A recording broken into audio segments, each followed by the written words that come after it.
She promised we'd rise together, that we'd never let anyone come between us.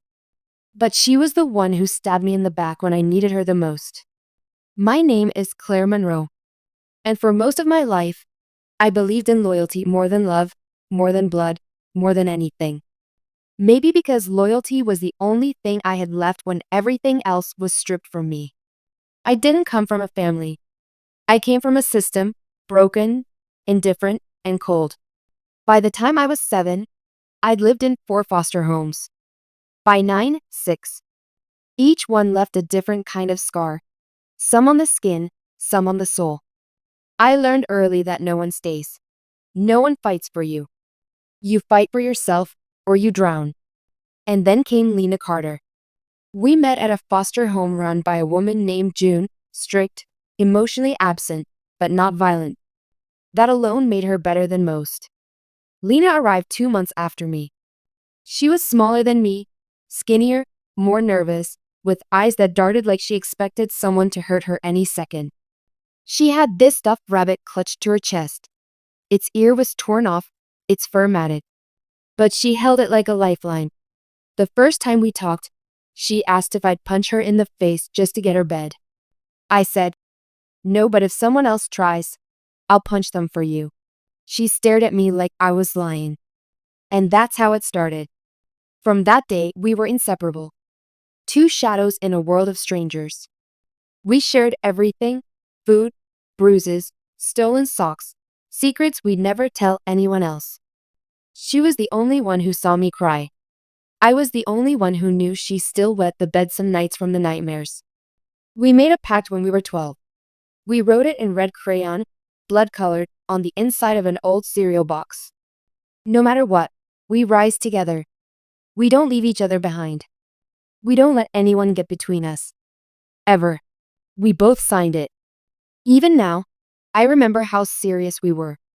Like we were swearing in front of God. Like the words had power. For a long time, it felt like they did. When I turned 16, I got a job waitressing under the table at a greasy diner off the highway. I lied about my age, told them I was 18. I scrubbed plates, mopped floors, smiled at drunk truckers, and made enough tips to buy us instant noodles and second-hand shoes. Lena was a year younger, but smarter. She taught herself Photoshop on a junk laptop someone donated to the group home. She'd stay up all night designing logos for fake companies, creating flyers for businesses that didn't exist. She'd tell me, "One day, we'll have our own agency, real clients, real power. We'll design the future." I believed her. Hell, I needed to believe her. Because hope was a dangerous thing, and she was the only one who made it feel safe. We aged out of the system a year apart. I was barely legal when I got my own place, a cramped studio with roaches in the walls and water that smelled like rust. The first night, I stood in the middle of that apartment, arms wide, and screamed, "I'm free." Lena moved in a month later. We split everything: rent, groceries, pain. We built routines: dollar store dinner nights, Sunday goal lists, dream boards taped to the fridge. We called the place the Launchpad. And in a way, it was. By 21, I had 2 jobs, night shifts at a textile plant and weekends managing a flea market booth. Lena landed freelance gigs designing logos and websites for small businesses. She was brilliant. Her style was clean, modern, fearless. People loved her. And I hustled. Not because I loved marketing, but because I loved what it could become, the key to getting out. Out of poverty. Out of fear. Out of the cycle that kept girls like us small, scared, disposable. We launched our own brand, CM and Carter Creations. She handled design. I handled clients, contracts, outreach. I was the voice. She was the vision. It worked. God, it worked. By the time I was 23, we were local legends. We rebranded 10 startups in 1 year. Doubled their traffic, tripled their social reach. People started calling us the alchemists, girls who could turn trash branding into gold. Lena would always say, "They'll remember us, Claire. We're not just building a company. We're building a kingdom." But somewhere along the way, I forgot something. Or maybe I ignored it. I forgot to protect my heart. Enter Ethan Vale. He wasn't flashy. No suit, no ego, no promises. He was a barista with a camera and a poetry addiction. I met him while grabbing coffee after a brutal client call. My hands were shaking. I hadn't slept in 48 hours. He asked if I was okay. I told him to mind his business. The next day, he handed me a latte with my name on it.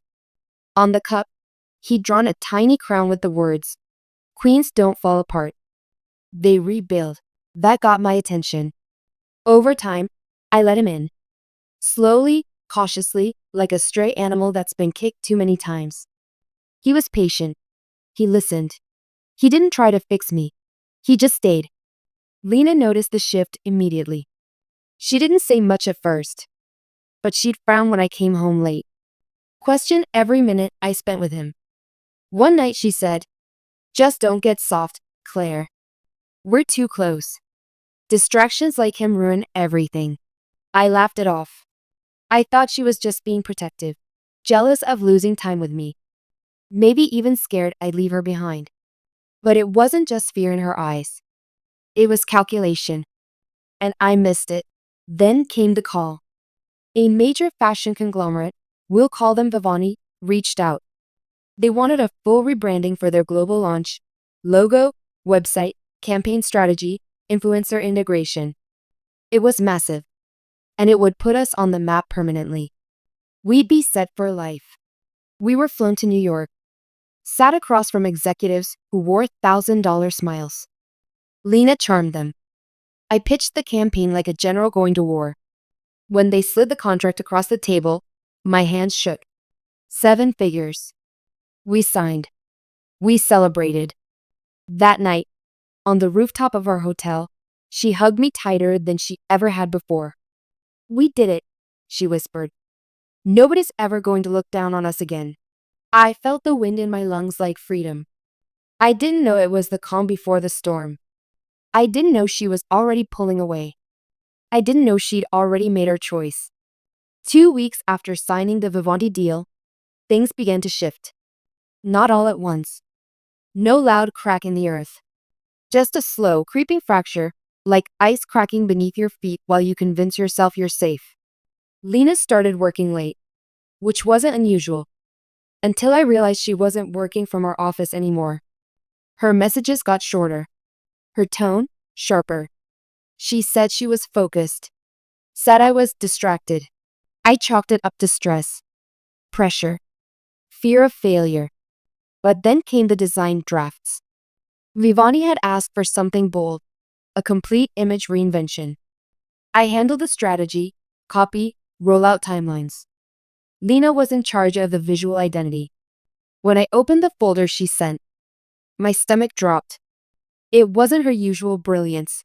It was sloppy, generic, wrong. The kind of work we used to mock. I called her. "Lena, what is this? This isn't our standard. You didn't even use the approved palette." "It's a concept, Claire," she snapped. "You think I forgot how to design? Jesus. No, I just something's off. You didn't even loop me in. We're supposed to do this together." "Well, maybe you have other priorities now, like playing house with Ethan." Silence. That was the first time she said his name like poison. "You're seriously blaming him because you turned in garbage work?" I said. "You want to talk about distractions? How about disappearing for 3 days and showing up with this?" She hung up. No explanation.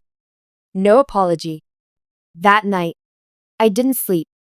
And for the first time in a long time, I felt something worse than fear. Doubt. The next morning, I called Ethan. I asked him the question I hadn't wanted to ask for weeks. "Do you think Lena resents me?" He was quiet for a long moment. "I think she needs you, but I don't know if she loves you the way you love her. She's like my sister." "Then why do you keep letting her treat you like a threat?" That stung. But deep down, I knew he was right. Something had changed. I tried to fix it. God, I tried. I rescheduled client meetings. Took over the Vivanti strategy solo while she worked in isolation. Sent her takeout to her apartment. Even wrote her a note. "We've come too far to fall apart now. Please talk to me." She didn't reply. Instead, she sent final mock-ups directly to Vivanti's team without me and CC'd their CFO. When I confronted her, she acted like it was a time-saving choice. That's when I started digging. And that's when everything shattered. The email was buried deep in the shared drive, a folder she hadn't labeled properly. Maybe she'd been careless. Maybe she wanted me to find it. It was from a legal firm. Subject: Final agreement. Full transfer of CM and Carter IP to Carter Creative Holdings. I froze. IP transfer? What IP? What agreement? I opened the attachment. My name wasn't on the contract. It was Lena Carter listed as sole owner of Carter Creative Holdings, LLC. The CM and Carter, me, had been erased. Silently. Legally. Behind my back. My hands were shaking as I scrolled. The date on the document was from 3 weeks ago. Days after we signed the Vivanti deal. The same week she started pulling away. The same week she hugged me on that rooftop and whispered, "Nobody's ever going to look down on us again." She knew. She knew. I called her. She didn't answer. I went to her apartment. The building manager said she'd moved out. No forwarding address. No goodbye. No apology. Just gone. I called Vivanti. The line was cold. Their project lead told me their new contract was being handled directly by Carter Creative Holdings. Lena told them I had stepped away from the company due to personal issues. I wasn't just betrayed. I was erased. And as the words echoed in my ears, I realized something deeper, darker, and far more painful. She had planned this. The fake drafts. The cold shoulder. The emotional manipulation. The timing. She hadn't just stabbed me in the back. She'd carved me out of my own dream. I spent a week in Ethan's apartment. I didn't eat. Didn't talk. Just sat on the floor and stared at the contract. He begged me to walk away. Start fresh. "You don't need revenge, Claire. You need peace. She's not worth destroying yourself over." But he didn't understand. This wasn't about ego. It wasn't even about the money. This was about everything we survived. Everything I gave. Everything she swore we'd build together. And she turned it all into ashes, just to stand alone at the top. That night, I looked in the mirror, and I saw her face, but colder. And I whispered, "You wanted to rise without me, Lena? Fine. Let's see how far you fall without me."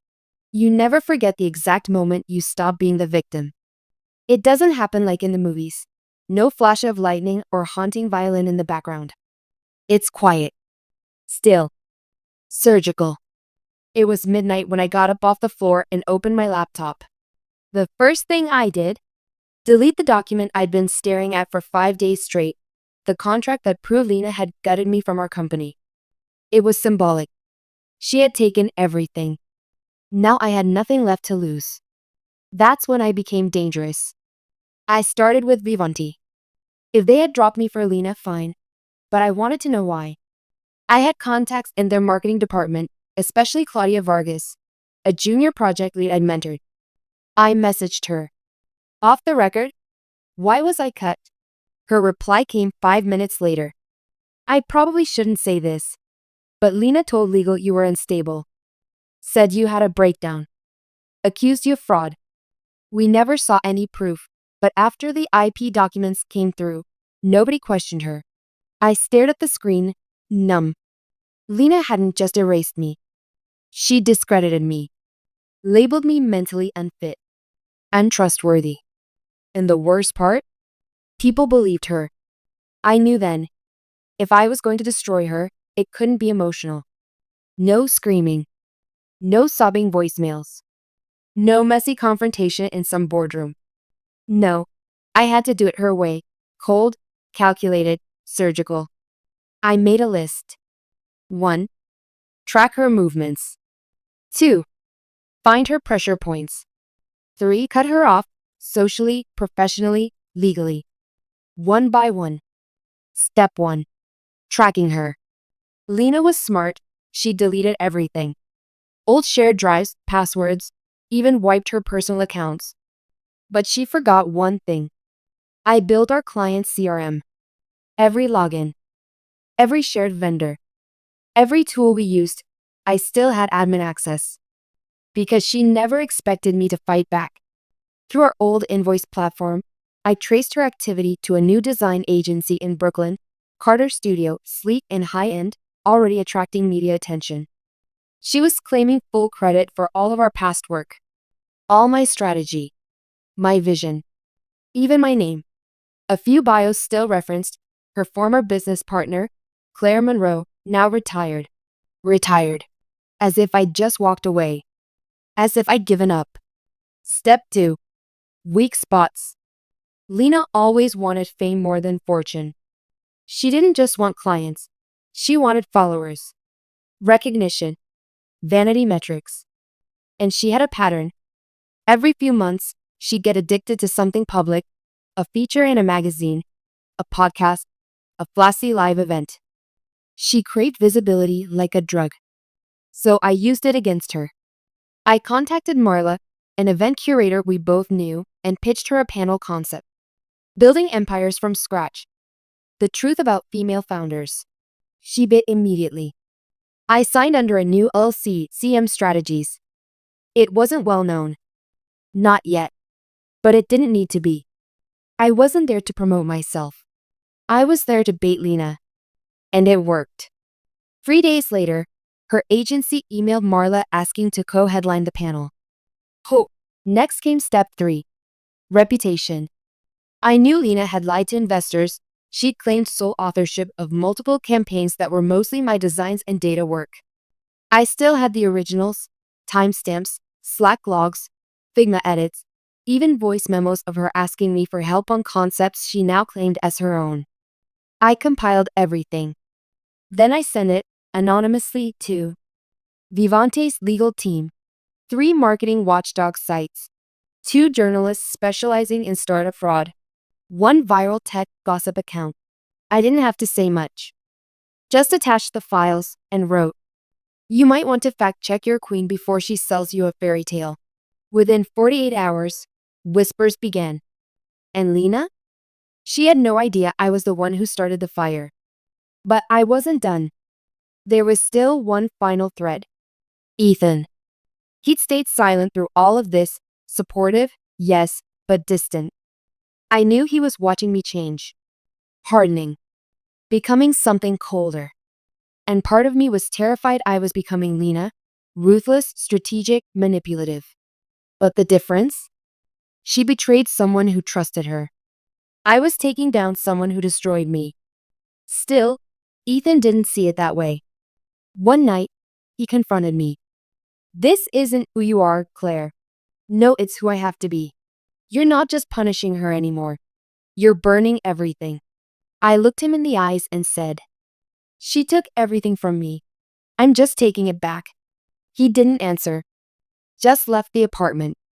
I didn't follow. Because I couldn't afford to be soft. Not now. Not yet. Then came the panel event. The final piece.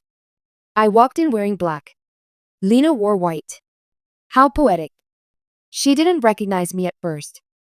Not until she heard my voice during the opening remarks. Her face didn't flinch, not even a blink. But I saw it in her hands. A tremble. She wasn't invincible. Not anymore. The panel opened with applause. Cameras flashing, rows of eager women founders, interns scribbling notes, mentors smiling from the front row. Marla introduced us both. 2 of the brightest minds in brand strategy. Visionaries. Survivors. Builders. Lena smiled. Polished. Flawless. I stared at her. She wore that same ivory suit she used to save for investor pitches. Her hair coiled into that careful chignon she always said made her look trustworthy. She looked like success. But I knew better. Success doesn't lie. Success doesn't steal. Success doesn't leave your best friend bleeding in the dirt. When it was my turn to speak, I walked to the edge of the stage and looked directly at her. It's funny, I said slowly, how people romanticize the rise. But they never talk about the fall. The room went quiet. They love the narrative of two women building a dream together, until one of them decides she wants the spotlight alone. Lena's jaw tightened. I could feel her panic beneath that perfect skin, the twitch in her temple, the sudden stiffness in her spine. She knew. I wasn't here to play fair. Let me tell you a story, I said, voice steady. There were once two friends. They started a company from nothing, worked nights, weekends, risked everything. One of them handled vision, the other, execution. And when they finally landed their dream client, the executioner executed one final thing. Her friend. You could hear pins drop, throats tighten. Somewhere in the back, I heard gasps, phones vibrating. The stories were live. The leaked files, the forged contracts, the fraud, all dropping now, while she sat beside me on stage, pinned like a butterfly. Lena interrupted. I don't know what you think you're doing, Claire. Oh, I know what I'm doing, I said, still smiling. I'm returning the favor. Her mic went dead. So did mine. Marla's voice came back in, panicked. Ladies, please, let's not make this personal. But it was far too late. Screens in the back flashed news alerts. Allegations emerge against Carter Creative Holdings. Whistleblower shares evidence of startup fraud. Ex-partner speaks out. She stole everything. I looked Lena dead in the eye. You wanted the spotlight, didn't you? Here it is. She left the stage early. I stayed. I answered every question, calmly, candidly, professionally.